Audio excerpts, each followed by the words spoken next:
আসসালামু আলাইকুম সুপ্রিয় দর্শক, আপনাদের ভালোবাসায় আসলাম এক সুন্দরী আপুর কাছে আমরা শুনবো তার জীবন কাহিনী। আসসালামু আলাইকুম। ওয়ালাইকুম আসসালাম। আপু কেমন আছেন? আলহামদুলিল্লাহ ভালো। আপু আপনার নামটা কি? সোনিয়া। Home district? নওগাঁ। নওগাঁ। আপনার পরিবারে কে কে আছে? আমার পরিবারে আমার আম্মু আছে, বাবা নাই। আপনার বাবাটা কি হয়েছে, মারা গেছে? জি। ও আচ্ছা, তাহলে আপনাদের পরিবারটা এখন কিভাবে চলতেছে? এই যে আম্মু কাজ করে বাসা বাড়িতে, ওই টাকা দিয়েই চলে। ও আচ্ছা, তো আপনি কোনো কাজ করেন না? সেলাই মেশিন টেশিনের কাজ শেখেন নাই? না। ও, কাজ শেখেন নাই না? তো যাই হোক, তাহলে তো আপনাদের পরিবারটা অনেক কষ্টে চলে। জি। ও আচ্ছা, বুঝতে পারছি। তো মূলত আমাদের এই ক্যামেরার সামনে কেন আসছেন? আসছি, আমার একজন ভালো জীবন সঙ্গী লাগবে। ও আচ্ছা, দরকার।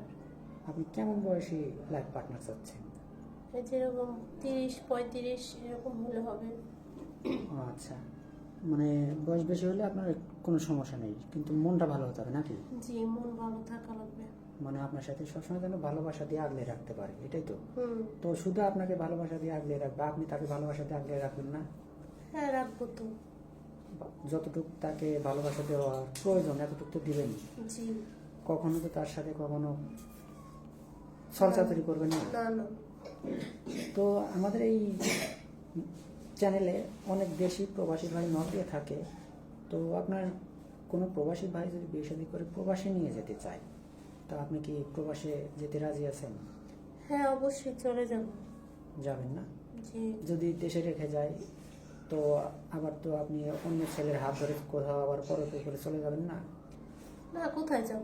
নিজের হাজবেন্ডের সাথে বিয়ে হলে আমার হাজবেন্ডের সাথেই থাকার চেষ্টা করব। না, অনেকেই আছে যে স্বামী আমার অনেক দূরে থাকে, দেখা যায় যে 5টা বা 3টা ছেলের সাথে কথা বলে, বললে লাস্টে একটা ছেলের সাথে হাত ধরে চলে যায়, স্বামীর টাকা পয়সা অর্থ সম্পদ চুরি করে নিয়ে আত্মসাৎ করে নিয়ে চলে যায়। আছে, অনেক মেয়েরাও আছে এরকম, ছেলেরাও আছে এরকম, কিন্তু আমি এরকম না। সেটাই, অনেক সুন্দর কথা বলছেন। তো যদি আপনার কোনো প্রবাসী ভাই, আপনার কি ফোন আছে? না ভাই, আমি ফোন ইউজ করি না। ফোন নেই না? তো যদি কোনো প্রবাসী ভাই আপনাকে একটা ফোনের ব্যবস্থা করে দেয়, তাহলে কি আবার 2 দিন কথা বলার পরে আবার তো ব্লক করে দিবেন না? না না, বলো করবো কেন? যে আমার মোবাইল কেনার টাকা দিবে, তার সাথে আমি কথা বলবো।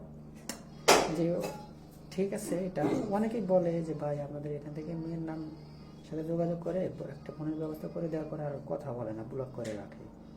এরকম করলে কিন্তু আইনগত যে ব্যবস্থা সেটা কিন্তু আপনার উপর গ্রহণ করা হবে। এটা তো জানেন নাকি? হাতের 5টা আঙ্গুল এক সমান না, সবাই এক হতে পারে না।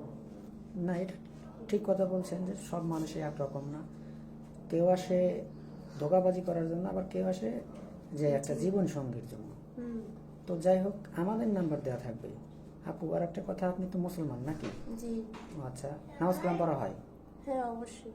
ও আচ্ছা, তো আপনি লেখাপড়া কতটুকু করছেন? 8 পর্যন্ত পড়ালেখা করছি। 8 পর্যন্ত লেখাপড়া করছেন। তো আমাদের নাম্বার দেওয়া থাকবে, ইমো হোয়াটসঅ্যাপ আছে, কেউ অযথা ভিডিও কল দেবেন না। ভালো থাকবেন, সুস্থ থাকবেন, এবারে শেষ করছি। আল্লাহ হাফেজ।